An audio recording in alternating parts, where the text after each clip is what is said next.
Josh Hasten here, Israel Uncensored, on the Land of Israel Network at thelandofisrael.com. It is Monday, the 18th of March, 2019, the 11th of Adar Bet, 5779. And here I sit in Jerusalem on Monday morning, and I don't know what it is. It seems that all of this bad news falls into my lap.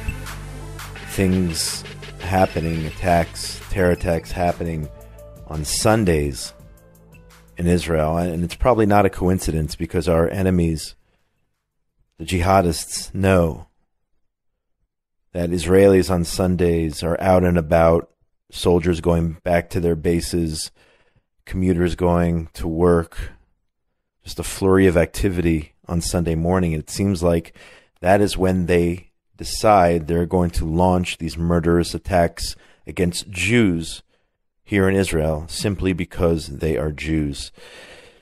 It pains me to bring you the following information. Just several minutes ago here, we found out that Rabbi Achiad Ettinger from Eli, a father of 12, who was injured in yesterday's terror attack near Ariel, succumbed to his wounds. He was murdered by an Arab jihadist. In addition, yesterday on the scene, 19-year-old Sergeant Gal Keidan from Beersheba was murdered at the Ariel Junction at 9:45 a.m. yesterday, Sunday morning, after struggling with a terrorist who stabbed him, took his gun, stole his gun, shot him, got into a car, or shot some more people first, then got into a car, and continued to carry out his rampage, going to another bus station nearby and opening fire. At this time, another soldier remains in critical condition, fighting for his life. But here we are, Monday morning in Jerusalem, 2 Israelis, 2 Jews murdered in yesterday's attack near the Ariel Junction. Rabbi Ettinger, the head of the Oz and Emunah Yeshiva in South Tel Aviv. This is all very new. Just found out just a few minutes ago that he succumbed to his wounds.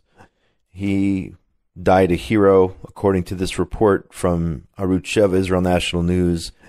Rabbi Ettinger passed the scene, realized an attack was taking place, returned to the scene, cocked his gun, as he approached the terrorist, but then the terrorist spotted him and shot the rabbi, murdering him. That's another 12 orphans here in Israel as a result of yesterday's stabbing and shooting, and a young IDF soldier who lost his life defending the state of Israel and the Jewish people. So it is a very, very sad day here in Israel.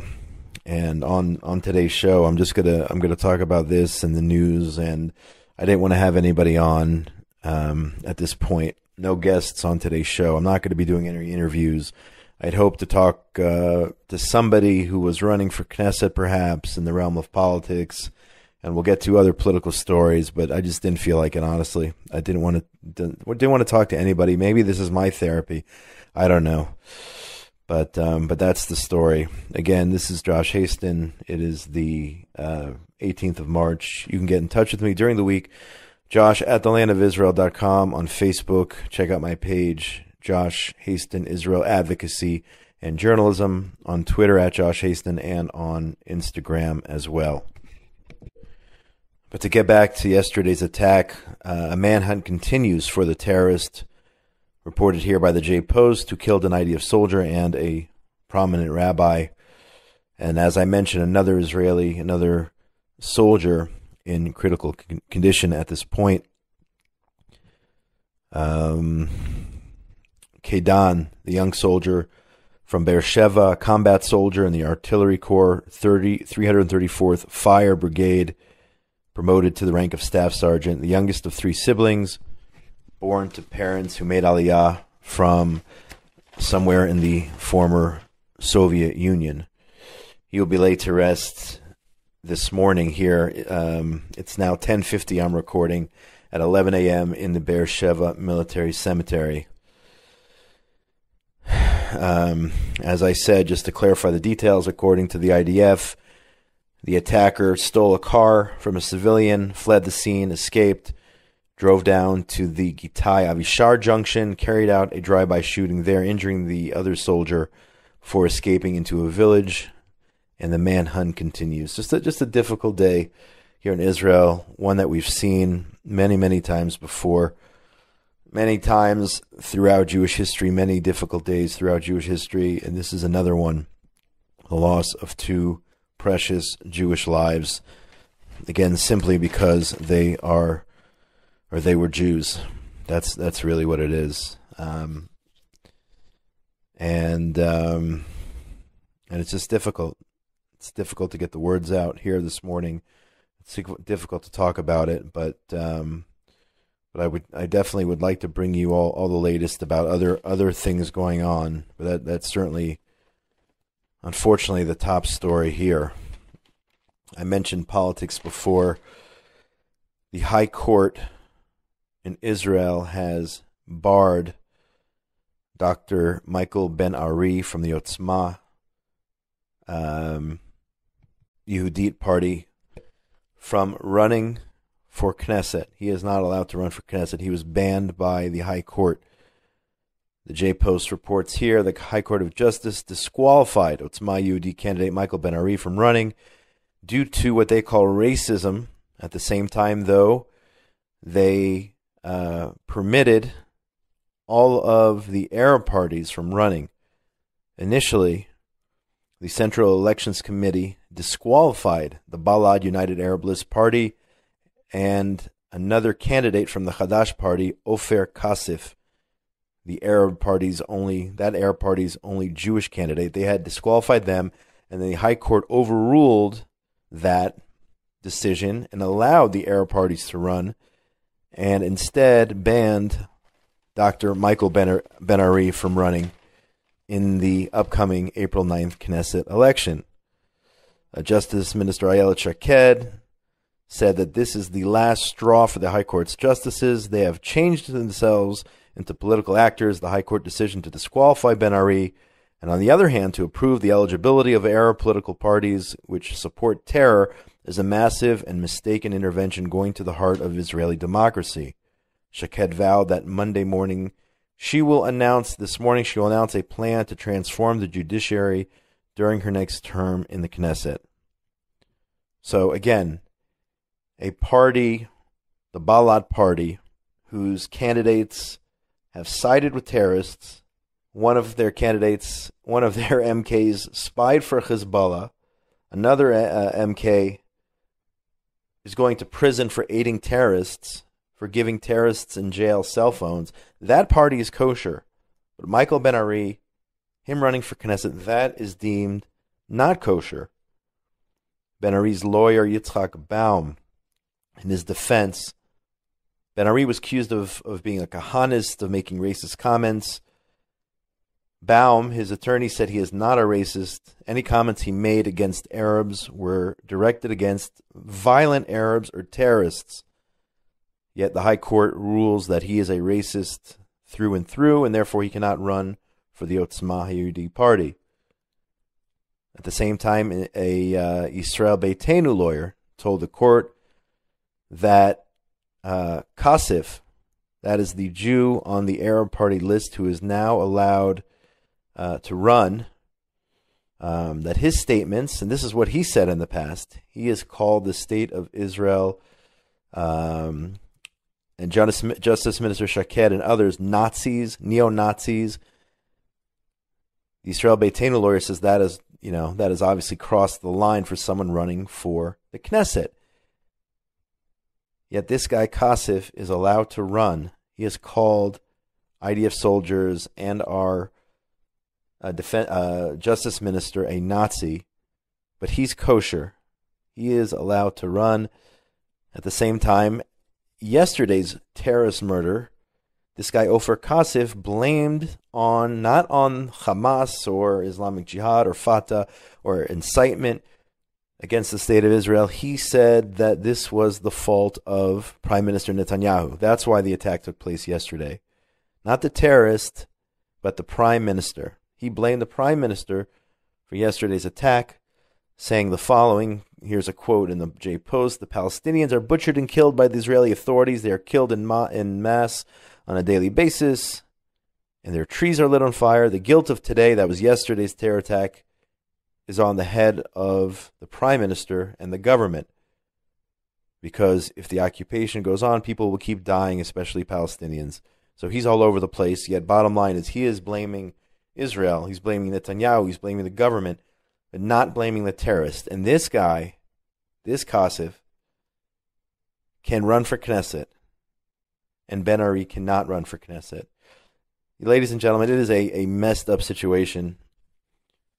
And honestly, looking at the upcoming election, I don't know who I'm going to vote for. But I'm definitely a believer in the reform of the High Court. And that's something Ariel Shaked wants to get done. She's made progress this time around as Justice Minister. A lot more work obviously needs to get done.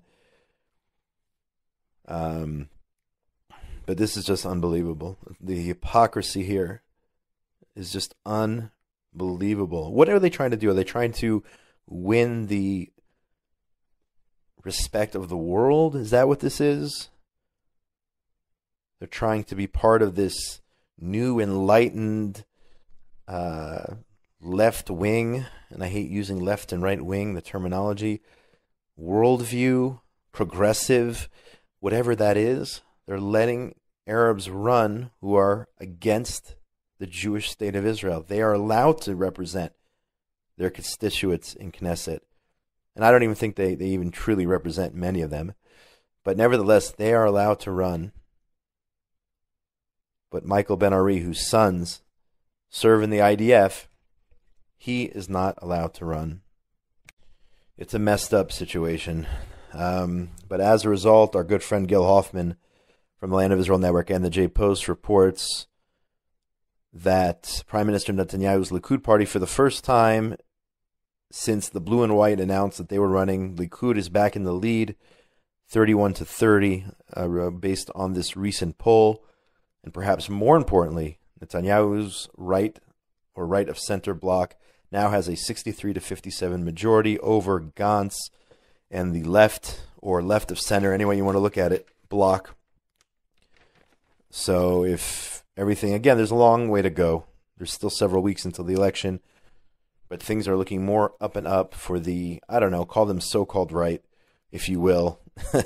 I mean, those who are fans of the Likud will say this is a right-wing, perhaps right-wing Likud, and Likud is only, the only way to go. And the argument is you have to vote for a big party and strengthen the prime minister. If not, you will get the blue and white, perhaps. All different types of philosophies and strategies when you go to an election. But as of now, the Likud is back on top. Our good friend Gil Hoffman, host here on the Land of Israel Network, reports. Let's take a few seconds for station identification and come right back. You're listening to Israel Uncensored on the Land of Israel Network at thelandofisrael.com. My name is Josh Hasten. It is Monday, the 18th of March, 2019. We are going to take a short break and come right back with more. Tune in to Inside Israel Today here on the Land of Israel Network, where we have been introducing the world to the candidates running for Knesset. From the Meretz party on the far left to the Otzma Yehudit party on the right. From the Likud to the Blue and White party. From the Labor Party to the Zehut party. We at Inside Israel Today have been interviewing politicians from across the political spectrum who are running in the April 9th election. Tune in to Inside Israel Today on the Land of Israel Network, on thelandofisrael.com.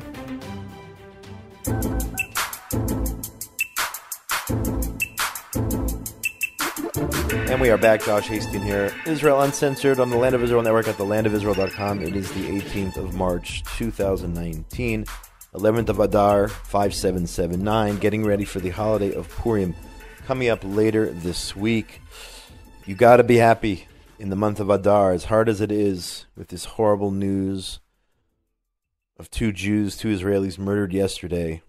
Somehow with Purim later on this week, Thursday, and then Shushan Purim Friday, we have to find some happiness and we have to find some positive amidst the sorrow of 2 more Jews being murdered here in their homeland. Switching gears here now, turning to the situation in Gaza. Hamas is brutally beating demonstrators in the streets of Gaza. The Times of Israel says that 7 reporters are now being held, brutally beaten by Hamas for covering these protests. We are now, I guess, on yesterday was day 3 of the protests. If they continue, today will be day 4. Or actually wrong, sorry, days 4 and 5, but nevertheless, there are people who are protesting quality of life down in Gaza, blaming Hamas for their sorrows. And Hamas is not having it. Hamas is using live fire to put down the demonstrators. It's ironic. Hamas is using live fire. And I saw 1 condemnation so far. Barely the world makes a peep about that. But when Israel uses necessary self-defense techniques against Hamas and their supporters who try to infiltrate into Israel and murder the first Jew they see, then Israel gets criticizing for using necessary force. Yet overall, the world is quiet when Hamas is using live fire against their own people in the streets, arresting journalists, beating journalists, and everything that Hamas does, always using their people, pushing them to the front lines, women and children, and firing behind them, firing rockets. And we'll get to the rockets soon. Rockets were fired into Tel Aviv last week. But always using women and children as human shields, and most of the world, 99% of the world, is quiet. Ynet says no reports on the numbers of injured as a result of this Hamas crackdown on these quality of life protests. Again, it started on Friday. Thursday night, 2 long-range Iranian-made missiles were fired at Tel Aviv. And in response, Israel hit 100 Hamas targets. And then Hamas fired 7 more rockets into Israel, mainly into the Sderot and Gaza area. And then we got to another ceasefire, which is what? The 200th ceasefire between Israel and Hamas. And then the Friday weekly clashes, the so-called March of Return, which is now been going on for a year, they were called off for the first time since last March, trying to quiet the situation. But wait a minute. I thought these were spontaneous protests against Israel on the Gaza-Israel border. Wrong. Not spontaneous when Hamas has the right and the ability to tell people not to protest and the people listen. So they are not spontaneous. And the firing of the missile, some say now it was a mistake, and I don't understand how it was a mistake. I mean, you have missiles lined up at Tel Aviv. If you have 2 morons, let's call them that, accidentally launch 2 missiles at Tel Aviv, those missiles are still there. They're still pointed at Tel Aviv. So whether they're fired now or next week or next month, this isn't a mistake. Their goal is to launch missiles at Tel Aviv. Maybe the timing was off, but I wouldn't call this a mistake. I think this looks more like Hamas begging Israel to respond, to turn the attention away from what's going on with the residents there who are upset about their quality of life. That makes more sense to me. Try to tell the people, once Israel retaliates, look, it's Israel's fault. It isn't Hamas's. It's not our fault. Look what the Israelis are doing to us. To draw attention away from the dissatisfaction of the people, what better way to do it than fire rockets, fire missiles into Israel? But turning to the protesters, I mean, this is the way to get rid of Hamas. If more and more people take to the streets and go after Hamas, perhaps they will have the power and the ability to get rid of that evil in their midst. Those who generally just want to be left alone and don't want to bother Israel and just want to make a living for their families. I'm talking about those people. And they should be supported. But how do you support them? How do you support people who live under the brutal Hamas regime? What do? Well, if you're Israel, what you have to do, and it may be difficult at first for these people, is you have to stop providing them with aid. Israel has to stop. If they really want to help these people long term, stop enabling Hamas by sending in tons and tons of aid on a daily basis, a lot of it which is stolen by Hamas, but then that which reaches the people there improves their situation temporarily, and then they forget about the way they're being treated under Hamas. So I would say, as hard as it is, I would say cut off the aid, turn off the electricity, and let the people know that this is a result of what Hamas is doing for you. Doing to you, rather. I would not send any IDF troops going door to door into Gaza. I would let this, and this could be the beginning of the end of Hamas, I would let this pan out and do whatever I could, if I was in charge here in Israel, to support the protesters, even if it meant making it a little bit harder on their lives in the short term, but letting them know you want long-term stability and to be able to feed your families, Hamas must go. That's what I would do. That's my opinion on that issue. This is the perfect time to get rid of Hamas by helping these people. When they have enough, when they have had enough and they protest, this is the time to get rid of Hamas. One of the things, though, that does bother me is the feeling that those rockets, again, 2 rockets fired at Tel Aviv on Thursday night, that those rockets are viewed as being a bigger deal than the rockets, the thousands of rockets which have rained down on the communities around Gaza. And to make my point, I mean, here you have reported in the J Post, Herb Keidan, an article saying that Israel views with, quote, utmost gravity the firing Thursday night of 2 rockets toward Tel Aviv. Prime Minister Netanyahu said on Sunday, even as the possibility of a major conflagration as a result of that incident was averted. Again, ceasefire. Right? But why are the rockets on Tel Aviv viewed with utmost gravity? Why not the rockets on the south as well? That bothers me. The double standard bothers me. Why is Tel Aviv more important and the residents there more important? Okay, it's a bigger city. All right, I understand that. It's where the defense ministry sits and all of that. But a Jewish life, an Israeli life is the same down at Sderot as it is in Tel Aviv. And several politicians have slipped, I would say, or maybe they did it outright and have basically claimed, and here you have the Prime Minister saying he views this with the utmost gravity. Every rocket fired on any Israeli community should be viewed with the utmost gravity, in my opinion. Prime Minister continued, Hamas bears responsibility of all the attacks from Gaza, whether the firing is intentional or an error. He said this at the beginning of the weekly cabinet meeting. Hamas claimed the rocket fire was a, quote, mistake. Netanyahu pointed out that as a result of the rocket fire, he directed the IDF to hit 100 Hamas targets in Gaza. Firing, listen, 100 targets, that's all, all good, but firing and targeting empty buildings, firing on 100 targets, if you know the targets are there, why not take them out before? Why wait for them to fire a rocket if you know that we are under threat from those targets? That I don't understand. We know that they're building their capabilities. Why wait until they have more capabilities and more rockets? Another thing that bothers me, this was reported yesterday. There's a report here.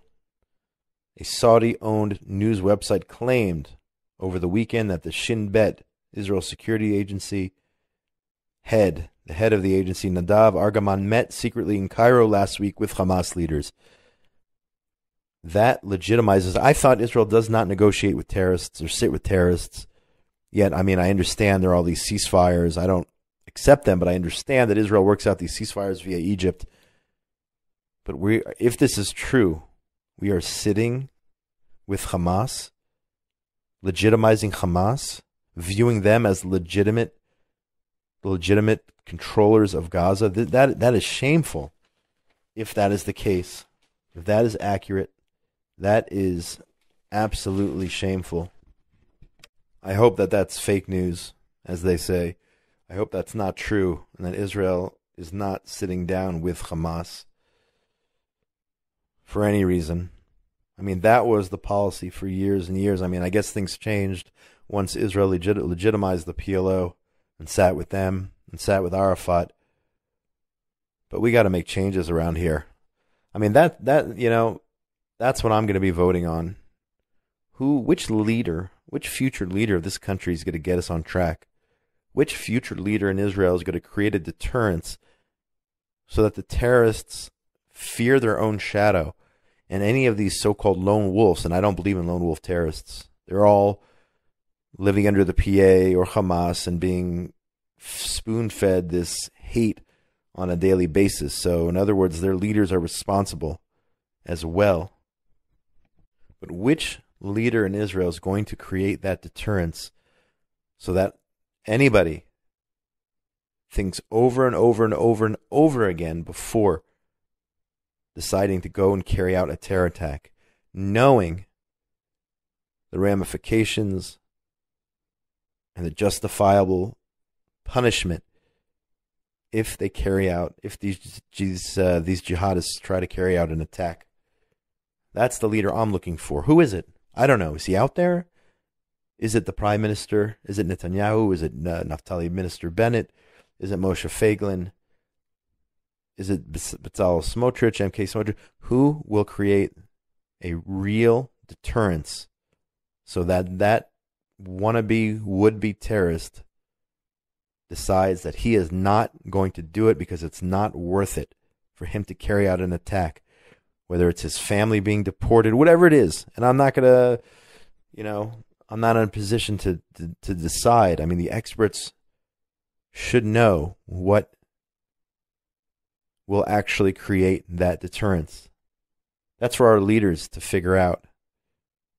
And whatever it is, which leader will be brave enough to ignore condemnations from the world and all the other stuff and carry out a true policy of deterrence so that we stop these attacks, so that we stop these rockets and missiles and the daily rocket and firebomb attacks which take place on our roads and are never reported, which happen each and every day. Who will step forward? I hope it's somebody in this upcoming election. It's been far too long, folks. This didn't start in 1967. This didn't start in 1948 or 1929. This started way before that. And you could talk about the history of the Jewish people and how this really started 4,000 years ago, these anti-Semitic attacks against our people. But there's a difference now. The difference is we are home. This isn't 1939, and these aren't the Crusades and the pogroms and everything else that we've experienced throughout history. And the difference is, for the first time in 2,000 years, we are home and we have an army and we have our own country. So it's about time that we act like it. It's about time we show appreciation for what we have and do what's necessary to protect all of those who call Israel home and all the Jews who have come home after so long, after so many years of wandering. It is time for things to change.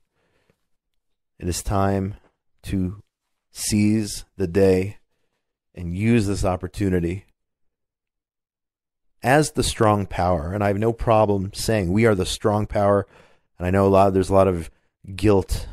Sad. It's sad. Jewish guilt out there that finally we are on top, which we are, despite it all, despite yesterday's attack and everything else.